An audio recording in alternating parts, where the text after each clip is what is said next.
3, 2, 1. Hello everybody, welcome back. Now we're here with Erik Lochtefeld from King Kong, who plays Lumpy. You say that so much better than most people. You nailed the name. Most people are like, Erik, and there's two Eriks in the show, so it gets really confusing. And Lumpy is what part? Lumpy, So I play the cameraman. So I play Carl Denhams, who's the filmmaker in the show. I play his cameraman, and I also befriend Ann Darrow, our lead, very yeah, early in play the show. back Christiani Pitts. That's probably amazing Christiani Pitts, yeah. Now before we get to King Kong, and that way you're here, can you give us a little about your background, how you grew up, Yeah. things like You that? got it. So I moved around a lot as a kid. So my dad worked for a couple biomedical companies. So I moved around a lot when I was a kid. It's like every 2 years. But I was born in Chicago, and then I spent middle school through high school in Massachusetts. So I lived in Concord, Massachusetts, and I got into theater there. I liked sports a lot as a kid, but everyone played lacrosse in Concord, and I came from the Midwest because I had also lived in Chicago for a while, and I had no idea what that sport was. So I got to Concord, and everyone was playing lacrosse, so I had to find something else to do. And my mom took me to an audition, and from there I sort of What caught the was bug. the audition? I believe it was there was a really, really good, in Concord, they have a great children's theater group called Act Tunes, and I believe it was for a production of Babes in Toyland. So Did I you get was the in part? that. I did get the part, yeah. And then from there I went to Northwestern University in Chicago, just in Evanston, Illinois, right outside of Chicago. While I was at Northwestern, I did a play. We created a play in my senior year, which was a series of Greek myths set in a swimming pool. And that show eventually became a show called Metamorphoses, which was on Broadway maybe 17 years ago. And I came to New York with that show and stuck around since then. But I do mostly new off-Broadway plays. This is my first big budget Broadway musical, so it's been really fun. Many people know you as Mrs Maisel on Amazon Prime. Yes. Can you tell us a little about your role and what you do and Sure. I am on the pilot of the Marvelous Mrs Maisel. I play a character named Baz. You know me, I have a crazy like sailor's hat. I can't stay off boats and everything I do. So I have a crazy, we have a big boat in King Kong.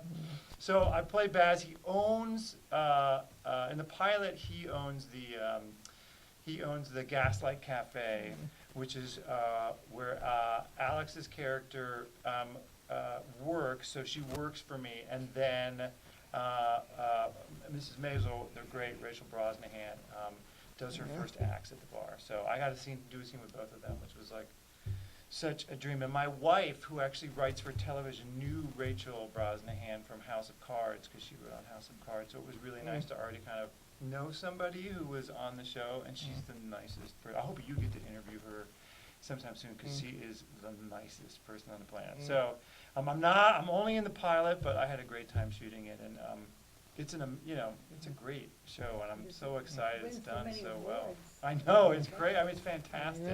I knew it the minute I read it. I felt very lucky to be in it. The minute I read it, it was one of the favorite things like that I had read all year, so I loved it. Good show. why do you think it took you so long to your musical debut? That's a great question. I don't know. I've been auditioning for musicals since I kind of got to New York. I think I ended up focusing more on plays. What's interesting is like those worlds are a bit separated, the straight play world and the musical world. It's fun to see people kind of go back and forth between them, but they don't always, it's a very specific skill set for musical, and part of it is finding the right people who have found the role that was right for them. Part of it is but part of it is identifying a great theater actor and people who get to actually sing and do that stuff. I don't dance very well, and as you know, there's some serious dancing in our show, and I had no dance call for this, and I'll never forget Drew saying, like, our director, choreographer, Drew McConey, saying, you're going to be in this movement number when we arrive on Skull Island, and I was like, Drew, you put me through no dance call, and he's like, I know you can do it, I believe in you, So he put you in the back. he put me in the front. It was terrible. It's terrifying. But I do okay. I haven't fallen down yet, which is good. Yeah. Now, what is the best role you think you ever did? The best play? Oh my gosh. You're like hit me with all the like great questions. I was in a production of the Glass Menagerie.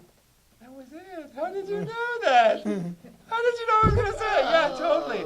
I did the Glass Menagerie with Rita Moreno, who played my mom. Now, I'm this tall, and Rita Moreno's that tall, but she is a force of nature. It was effortless. I don't know what it was. It was me being the right age to play that part. I was just about to be too old to play Tom, and I just loved it, and I loved her, and I loved our whole cast, and it was just a magical experience. It felt effortless, and it's a great play. It's such a beautiful, beautiful play. Yeah, and we found a lot of humor in it. We laughed a lot on stage, and Rita is ruthless. She will make you laugh on stage. She is ruthless with that, and she knew she could get me. Every show she would try to get me to laugh on stage. So I did love doing that show. Didn't you need a picture of you getting a standing ovation? Did you hear that story? Yeah, it's my favorite theater story to tell. So I'll tell it one more time real quick. It's so good. So we had to get a standing ovation one night. They were going to take pictures of the audience. They said, so we're going to take pictures of the standing ovation. We're like, well, we might not get a standing ovation. And Rita said, I know how to get a standing ovation. Because she had worked with Yul Brynner on the King and I movie. And Yul Brynner had told her that if you want to get a standing ovation, you stare at the audience, you walk straight out, you take a moment, you thrust your hands in the air, and they will stand. And so she's like, I'll just do that. And we're like, Rita, this is not a good idea. She's like, no, it'll totally work. It'll work. It worked for Yul Brynner every time. So we got to it, of course, like, it was a fine show, no standing ovation. We're each taking our bow with more and more dread, and Rita has this look in her eyes like, I can't wait. And she stared at all of us, stepped up, like threw her hands in the air, and nobody stood up. Nobody stood up. They kind of stared at her, and she held it for a while, like 30 seconds or 40 seconds, just like held it, and nobody stood up. It was so good. And she's so like funny, she turned around and started laughing hysterically. So it was funny. Now we have something both in common. We got to do plays with puppets. I work with Audrey too. You work with King Kong. Yeah. We gotta get you working with King Hong. He would love you. I did a regional production of Little Shop. You did? Yeah. I love that show. And I played Seymour. Oh my gosh. And you've been such a great Seymour. I'm so glad you played that part. Yeah, and it was the theater in the around, and my friends who owned the theater got everything. So we had a real wonderful do, and the real costumes and Mm-hmm. They everything. did it up. Real costumes, the real Audrey too. I love Yeah. that. And now you're working with a massive outfit, and I mean mass. He is no joke. He's 20 feet tall. He's 2,000 pounds. Yeah. What is it like having a co-star that is 20 feet tall and 2,000 pounds? And how is your neck holding up? My neck is okay. You know whose neck is hurting is John Host. So Kong is voiced live by an amazing actor named John Host, and he's like this in the booth the whole show, and he actually has to get like work done on his neck. Do you know what we learned about King Kong is like we didn't know how to act it. You know, how do you act with a? I'm sure you had the same thing when the big Audrey 2 came. Like I don't know quite how to act with this giant puppet. So. And we didn't have him in the rehearsal room because he was too big. So he was at the theater. I heard that in the morning, Christiana would be with you, Mm-hmm. and then in the afternoon, she would go to the theater to work with Coco. Yeah, she totally had days like that. And then everyone, the King's Company, the people who operate Kong on stage, they'd be with him all week, and then they'd have one day, Yeah. or sometimes two, but usually one day a week to come back, Yeah. figure out where we were, and learn all the choreography. So it was very tricky. Christiane had these split days some days where she'd have to go. But I know she loved being able to work with Kong because it was very hard to just like act with nobody, because she has a lot of scenes with him. Yeah. And it was very helpful to have him there and get a sense of scope. But we had to like figure out, like, do we play things broad? It's also a big theater. The Broadway Theater is a 1,700 seat house, so it's a really big theater. So we had to figure out, okay, well, how big do we play things? And what we realized very quickly is like, Kong is a really good actor. Like, he's really good. He kind of from day one was like delivering from our first day in the theater with him. So we very quickly learned like, we have to play things way more realistic. The more real that we act, then the more real he is. And it's been interesting. It's always interesting to see when someone else controls his face, things are a little bit different. And the people who control Kong, the voodoo operators who are in the booth controlling his face and his head, they're so unbelievably talented, and they're able to kind of create what John is creating. There's an eighth of a second between when John voices Kong and when it gets processed through Kong down to the stage. And in that moment, Danny Miller, who's the main face guy, can look at what John is doing and recreate it on this rig. So it's like everything about him is live. So his performance is just as fresh as all of ours. Do you ever go into the voodoo booth? I love going into that booth. Yeah, yeah. And I try to take my friends when they come to the show Do sometimes you ever too. get it right operating I him? would love that, but they never let us do it. I guess the controls are really delicate, and you know, he's a marionette, so he's basically connected to the ceiling, and if you move him around too much, we actually did this one day, when we were in tech, we actually moved his head too much, and we pulled out one of his like rigging cables, and then all of this, he's kind of like a beanbag chair on the inside, and all this like styrofoam flew out of his head and all over the stage. So we had to stop and clean it up, and they had to sew him back up. But so they don't let any of us. Only the food. It's you know, there's like the stage actors union, so there's Actors Equity. Those guys the voodoo operators are also on the IATSE contract, which is the sort of the stagehands contract. So they're on a special contract to be able to operate those rigs. So I don't get, they won't put me on that contract. But I wanna so bad. What was there a video of you guys sitting in the theater stating the names as a first reaction to Coco?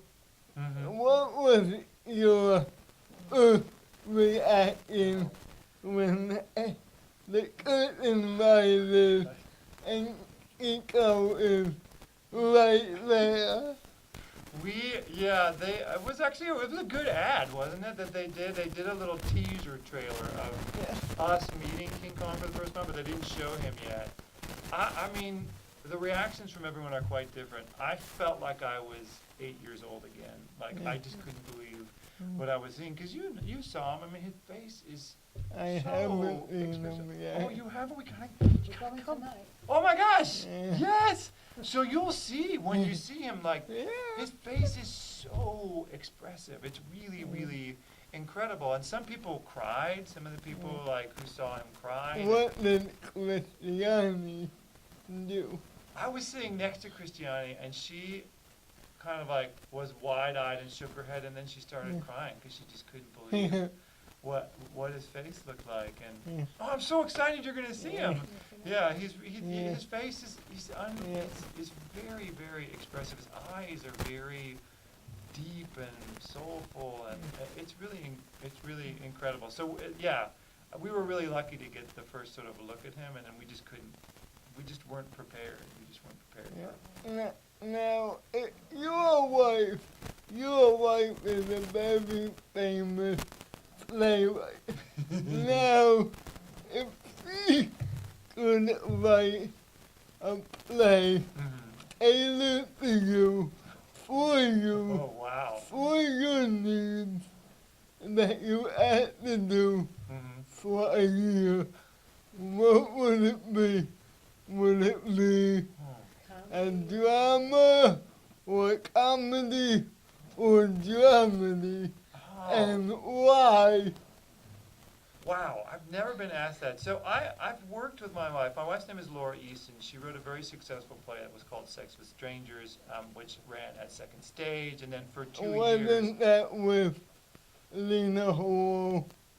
Sex with Strangers had Billy Magnuson. Do you know Billy Yeah. Magnuson at all? And it had oh my gosh, her name is escaping me. She was on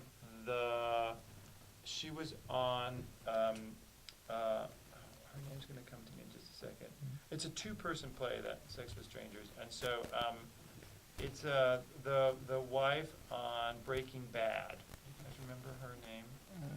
She's a terrific actor. I'm so sad I'm not remembering her name right now. This is what happens, man, when you get old and you do 8 shows a week. This is everything goes. Yeah.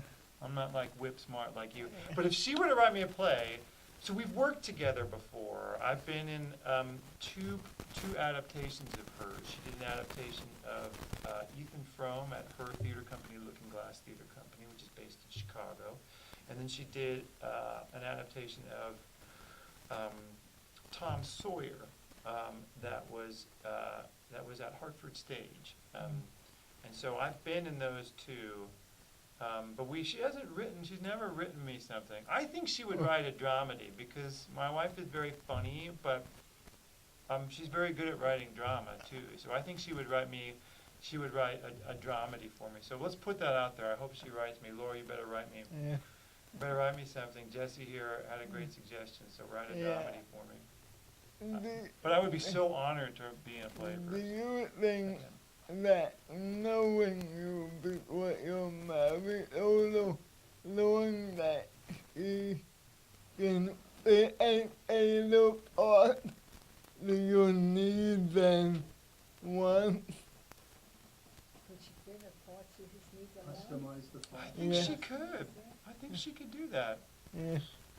I think she find looks. We've been married for 14 years And now. It'll be 14 years in October. I hope she still finds me funny. So I think she would hopefully write me something that was pretty fun. Kids, And she knows I have. I do. Yeah, we have a 9-year-old daughter. what does your 9-year-old daughter think of Coco? She loves King Kong. She's seen it 3 times. She can't wait to come again.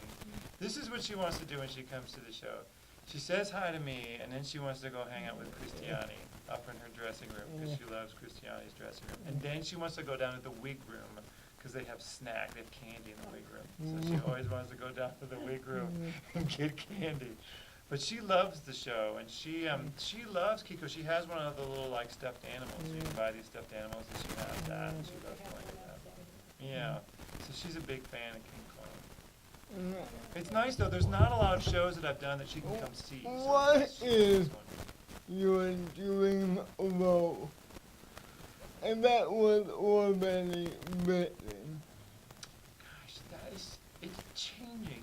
You know, like you get older and then suddenly like, I always wanted to play George in Sunday in the Park with George, but the last time I saw it, I was like, I think I'm too old. I'm a Jules now. So, I think there's a couple like, I love working on new plays, so I know there's like playwrights that I'd love to work with, and that I have worked with and would love to work with again.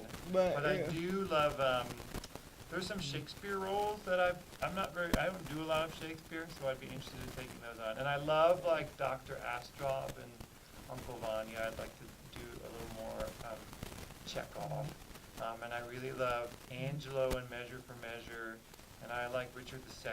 And So more serious role. any more dream musical roles? Those are the ones that have been changing the most, because I'm now like older than playing a lot of them. You know what I eventually would love to, well, my favorite musical is The Music Man. So I would love to be in the Music Man. I'd love to play Harold Hill, although I'm getting a little long in the tooth. I think you can do it. Nicest thing ever. So I do love The Music Man. I love Camelot. That was one of my mom's favorite shows. So to take on King Arthur in Camelot would be great. Oh, thanks. And then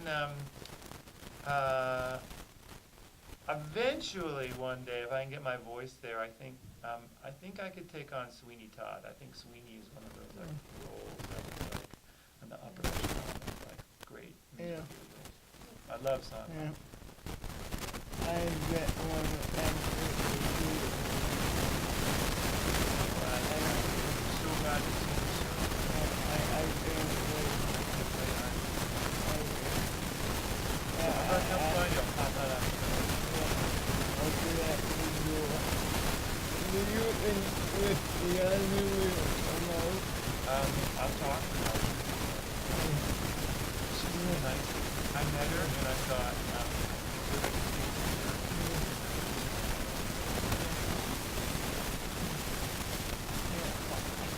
But thank you, bye. bye, thank